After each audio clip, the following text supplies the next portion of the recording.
नमस्कार, news capital express में आपका स्वागत है। मैं हूं आपके साथ अंकिता। चलिए बढ़ते मुख्य खबर की ओर। बलात्कार के मामले, मध्य प्रदेश हाईकोर्ट का अहम फैसला। महिला बलात्कार नहीं कर सकती लेकिन रेप के लिए उकसा सकती है। बलात्कार के मामले में हाईकोर्ट का अहम फैसला। महिला रेप नहीं कर सकती लेकिन रेप के लिए उकसा सकती है। रेप के लिए उकसाने वाली महिला के खिलाफ भी मामला दर्ज करना ठीक। हाईकोर्ट ने माना आरोपी की मां और भाई भी रेप की घटना में सह आरोपी की मां ने शादी से पहले संबंध बनाने को दी थी सहमति। भोपाल के आरोपी अभिषेक गुप्ता ने सगाई के बाद युवती से बनाए थे संबंध। शारीरिक संबंध बनाने के बाद शादी से मुकर गया था वर पक्ष। आरोपी की मां ने शारीरिक संबंध बनाने को बताया था सामान्य। आरोपियों ने ट्रायल कोर्ट कार्रवाई में हाईकोर्ट में दी थी चुनौती। हाईकोर्ट ने खारिज की आरोपी पक्ष की याचिका। ये सर क्या मामला था? ये एक्चुअली में अभियुक्त गणों ने रिवीजन फाइल किया था माननीय उच्च न्यायालय में, और रिवीजन में उन्होंने ये कहा था कि 376 का जो आरोप है वो सिर्फ जिसने बलात्कार किया है सिर्फ उसके ऊपर बनता है। तो माननीय न्यायालय ने रिवीजन में डिसाइड किया कि नहीं, ये अगर उकसाता है कोई तो वो भी उसका बराबर का आरोपी है, क्योंकि इसमें उसके माँ बाप के ऊपर आरोप था कि माँ जब वो बलात्कार करने के लिए उस लड़की को ले गया था तो माँ वहाँ पर थी और उसने ये कहा था, उसको सहमति दी थी कि कोई बात नहीं, एक बार अगर तुम दोनों के बीच में दोनों की सगाई हो गई है तो आप दोनों संबंध बना सकते हैं, इसमें कोई बड़ी बात नहीं है। और उसके बाद वो दोनों हम बिस्तर होते हैं, वो दरवाज़ा बंद करके माँ बाहर रहती है और वो बच्चा जो मेन आरोपी है अभियुक्त अभिषेक गुप्ता, ये भोपाल निवासी है, तो ये उनके बीच में संबंध बनते हैं और फिर माननीय न्यायालय इसमें एफआईआर होती है। एफआईआर में तीनों को आरोपी बनाया जाता है और ट्रायल कोर्ट ने भी इनके ऊपर चार्ज फ्रेम करती है। उसके अगेंस्ट में यहाँ माननीय उच्च न्यायालय में इनने पिटीशन फाइल करी थी और रिवीजन कोर्ट ने माना, ये महत्वपूर्ण फैसला दिया कि नहीं, ऐसा नहीं है। 109 के अंतर्गत इसको भी बराबर का आरोपी माना जा सकता है और ये भी उसका सहभागी है। और भले वो महिला है, अगर महिला अगर उकसाती है तो उसको भी आरोपी बनाया जा सकता है। आयुध निर्माणी खमरिया में सुबह एक सनसनीखेज घटना सामने आई जब बारूद लेने गए कर्मचारी पर मादक तेंदुए ने हमला कर दिया। खमरिया स्थित आयुध निर्माणी फैक्ट्री में गुरुवार की सुबह उस वक्त हड़कंप मच गया जब एक कर्मचारी पर तेंदुए ने हमला कर दिया। तेंदुआ फैक्ट्री के बारूद गोदाम में बोरियों के पीछे छिपा और जैसे कर्मचारी वहां पहुंचा, तेंदुए ने उस पर हमला कर दिया। कर्मचारी ने किसी तरह अपनी जान बचाई और भागते हुए बाहर आया। फैक्ट्री में तेंदुए के द्वारा हमला किए जाने की खबर से हड़कंप मच गया। खमरिया की आयुध निर्माणी फैक्ट्री में गुरुवार की सुबह भंडारण से बारूद लेने के लिए गए एक कर्मचारी पर अचानक तेंदुए ने हमला कर दिया था। तेंदुआ बोरियों के पीछे छिपा हुआ था। तेंदुए के हमले में कर्मचारी घायल हुआ था, जिसे अस्पताल में भर्ती कराया गया है। पहले इस तरह की बात सामने आई थी कि फैक्ट्री में मादा तेंदुआ है, जिसके साथ उसके 2 शावक भी हैं। आयुध निर्माणी फैक्ट्री में कर्मचारी पर तेंदुए के हमले की सूचना मिलती वन विभाग की टीम मौके पर पहुंची और सर्चिंग शुरू की। तेंदुआ मैगजीन में बोरियों के पीछे छिपा हुआ था, क्योंकि अंदर जाने का कोई दूसरा रास्ता नहीं था, इसलिए तेंदुए को बेहोश कर वन विभाग टीम ने रेस्क्यू किया है और पिंजरे में बंद कर अपने साथ ले गई है। किस तरह से रेस्क्यू किया और क्या जानकारी सूचना मिली थी आप लोगों को? ये आज हमें लगभग 2:15 बजे वन मंडल अधिकारी महोदय का पत्र प्राप्त हुआ था। हमारे डायरेक्टर महोदय के नाम से था, तो उन्होंने मुझे लेटर मार्क किया कि आप जो है इस तेंदुए को ट्रैंक्विलाइज करने के लिए प्रस्थान करें अपनी टीम के साथ। तो मैं डॉक्टर सोमेश सिंह यहाँ पे एसोसिएट प्रोफेसर के पद पे school of wild life forensic and health में कार्य कर रहा हूँ। तो मैं और साथ में हमारे 4 रिसर्च स्कॉलर्स थे। एक पूरी टीम गई वहाँ। मेरे द्वारा इसको डैन इंजेक्ट गन के माध्यम से एनेस्थीसिया की डोज दी गई और हमें खबर मिली थी कि ये जो है तो एक एम्यूनिशंस का स्टोर है, वहाँ पे इसने अपने आप को कुछ बोरियों के नीचे दबा हुआ है। तो पहले हमने इसको एग्ज़ामिन किया, देखा तो ये मूवमेंट नहीं कर रहा था, कुछ बॉडी का कुछ पोर्शन दिखाई दे रहा था। तो ये निर्णय लिया गया कि चूँकि एक सेंसिटिव इशू हो सकता था, तो इसको जो है तो सावधानीपूर्वक इसको कैप्चर किया जाए। और फिज़िकल कैप्चर के लिए प्रयास किए गए थे मॉर्निंग में, लेकिन संभव नहीं हो पाया, तो इसको ये एनेस्थीसिया के माध्यम से कैप्चर करने का हमने प्रयास किया। और इसके बाद जो है तो ये जैसे ही हमने डार्ट दी है गन की, ये जंप करके बाहर आया है और चूँकि एनेस्थीसिया की डोज़ लग चुकी थी तो ये भाग नहीं पाया और वहीं पे बैठ गया, धीरे धीरे बेहोश हो गया। इसके बाद इसके इमीडिएट हमने इसके हेल्थ पैरामीटर्स चेक किए जो कि सामान्य पाए गए।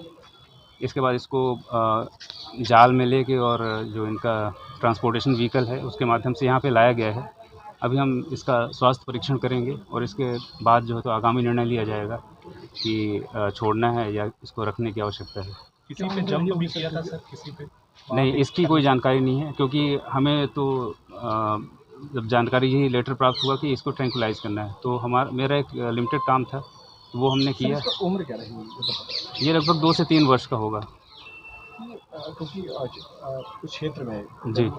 बात हमेशा सामने आती है। जी, जी। लेकिन इससे पहले कभी दिखा है कि क्योंकि आप लोगों को देखिए, वहाँ पे 1-2 बार मैं वहाँ पे गया हूँ, जहाँ पे ये जो समस्यात्मक बंदर जो रहते हैं लाल मुँह वाले, रीसस मकाक बोलते हैं, उनकी समस्या थी। कभी जंगली सूअरों की भी समस्या रहती है और लेपर्ड की। लेपर्ड लेकिन दिखाई नहीं दिए, बंदर तो बहुत ज़्यादा दिखाई देते हैं। तो लेपर्ड की लेकिन समस्या समय-समय पे इस तरह की खबर आती रहती है, और चूँकि इस बार ये स्टोर में देखा गया, लोगों ने दरवाज़ा बंद कर दिया, इस कारण से हम लोग जो है तो इसको कैप्चर करने में सफल हो पाए। आपका नाम? मैं डॉक्टर सोमेश सिंह, यहाँ पे associate professor, school of wild life forensic and health में। ये एक्चुअली हम लोग को फ़ोन आया था सुबह कि दूर ऑर्डिनेंस फैक्ट्री खमरिया में जो इनका मैगज़ीन डिपो है F6 सेक्टर में, वहाँ पे एक तेंदुआ अंदर एंटर कर गया और तत्काल हमारी रेस्क्यू टीम रवाना हुई, लगातार उसकी मॉनिटरिंग कर रहे थे। और उसके बाद उसी बीच वेटनरी के डॉक्टर साहब लोगों को सूचना दी गई और जो भी औपचारिकता थी वो की गई। उसके उपरांत वेटनरी टीम आई, वेटनरी टीम ने और हमारे रेस्क्यू टीम ने और फॉरेस्ट विभाग की टीम ने मतलब मिल के इसको ट्रैंकुलाइज करके रेस्क्यू किया गया।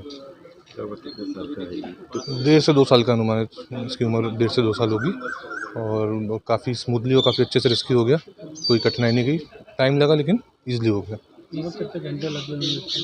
3 से 4 घंटे करीब लग गए पूरे प्रोसेस में रेस्क्यू, क्योंकि देखिए जहाँ पे था अंदर डिपो में वो एक एक्सप्लोजिव डिपो था, तो इसका भी ध्यान रखना था कि कुछ अन्य कोई ऐसे दुर्घटना ना हो जाए, इसका भी ध्यान रखना था। प्लस अंदर बहुत सारे उनके कैरेट्स और वो सब पड़े हुए थे, तो ये सब ध्यान रख के हम लोगों ने थोड़ा टाइम लिया, अलग अलग एंगल से देखा कहाँ से बेटर होगा ट्रैंकुलाइज करना, फिर उस हिसाब से ट्रैंकुलाइज किया। मैं पूछा शर्मा, वन परिषद अधिकारी, जबलपुर। हिंदुस्तान पूरी दुनिया में अपनी संस्कृति और परंपराओं के लिए पहचाना जाता है। देश ने जमीन से आसमान तक का सफर तय कर लिया। हिंदुस्तान पूरी दुनिया में अपनी संस्कृति और परंपराओं के लिए पहचाना जाता है। देश ने जमीन से आसमान तक का सफर तय कर लिया, लेकिन 21वीं सदी में भी जात पात के ढकोसले समाज मानवता को शर्मसार कर रहे हैं। ताजा मामला जबलपुर के पाटन थाना अंतर्गत पौनी ग्राम पंचायत का है, जहां गांव के दबंगों ने अनुसूचित जाति के एक युवक की मौत के बाद उसका अंतिम संस्कार रोक दिया और 24 घंटे तक मृतक का शव मुक्ति पाने के लिए मुक्तिधाम का इंतजार करता रहा। दरअसल पूरा मामला ग्राम पंचायत के चपोद गांव का है। 25 मार्च को गांव के शिव कुमार चौधरी की मृत्यु हो गई थी। शिव कुमार की मृत्यु का समाचार सुनकर पूरा गांव और रिश्तेदार एकत्रित हुए और गांव के बाहर बने मुक्तिधाम में उसका अंतिम संस्कार करने का फैसला किया। जब परिवार और रिश्तेदार मृतक के शव को लेकर मुक्तिधाम पहुंचे तो गांव के कुछ दबंगों ने वहां अंतिम संस्कार करने से रोक दिया। दबंगों का कहना था कि उन्होंने मुक्तिधाम के आसपास खेत में फसल बोई है और लोगों की भीड़ जमा होने से फसल खराब होगी। इसके बाद अनुसूचित जाति के लोगों ने इसका विरोध किया और स्थानीय तहसीलदार एवं पुलिस तक शिकायत पहुंची, जिसके दूसरे दिन प्रशासन की मौजूदगी में अंतिम संस्कार करवाया गया। इस घटना के बाद गांव में सार्वजनिक मुक्तिधाम की मांग उठ रही है।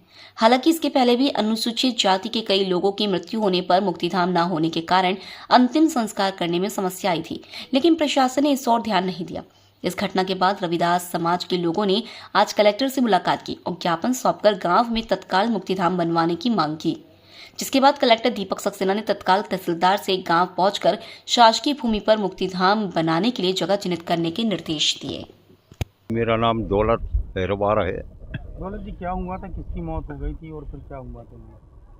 हमारे बड़े भाई शिव प्रसाद, ग्राम चपोद है जी, पौड़ी पंचायत लगती है। हमारे बड़े भाई शिव प्रसाद स्वर्गवास हो गए तो कब भाई मंगलवार हैं भाई 25 तारीख हैं और लहर पड़ी रही घर में, क्योंकि जगह चलाने के लिए जगह नहीं मिली। फिर बुधवार को फिर जबरदस्ती हम लोग ले गए तो वहाँ चला गई बटारे में किनारे में, फिर भी पे वहाँ मना करी इन लोगों ने, पप्पू पटेल, सुदेश पटेल, शिव कुमार पटेल, इन लोगों ने वहाँ मना करी, नोजल लगा रहे। फिर नोजल वोजल हमों खोले, खुलवाए उलवाए, और फिर वहाँ पे कार्यक्रम किया बड़े भाई का। वो प्रशासन के लोग आए थे क्या? प्रशासन के लोग आज खारी रही तो हम लोग भेड़ा घाट गए थे, तो आज प्रशासन के लोग आए रहे तो वहाँ इंक्वायरी करी और ये कुछ है किया हो इन लोगों ने, और वहाँ ट्रैक्टर चलवाया है। पहले भी ऐसी स्थिति बनी है क्या गाँव में? पहले ऐसी स्थिति बनी है गांव में कि एक दो लोगों की वो जगह पे मिट्टी डाई गई लकड़िया, फिर दो आदिवासी खत्म भय गांव की लड़का, उनको वहाँ जलाने नहीं दिया, उनने तलाक के बीच भटारे पे बीच रास्ता में उनको जलाया है। तो वे कहते इसी रास्ता में जलाओ। क्या चाहते हैं आप लोग? अब आप जाते आते हम लोग ग्रामवासी कि एक मृत्यु धाम वहाँ पे नियुक्त किया जाए।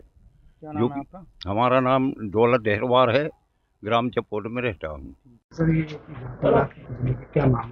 एक्चुअली ये 25 तारीख की घटना है। ये इसकी जांच हमने करा ली है। आज अखबारों में भी इसको छपा है, समाज के लोग भी आज आए थे।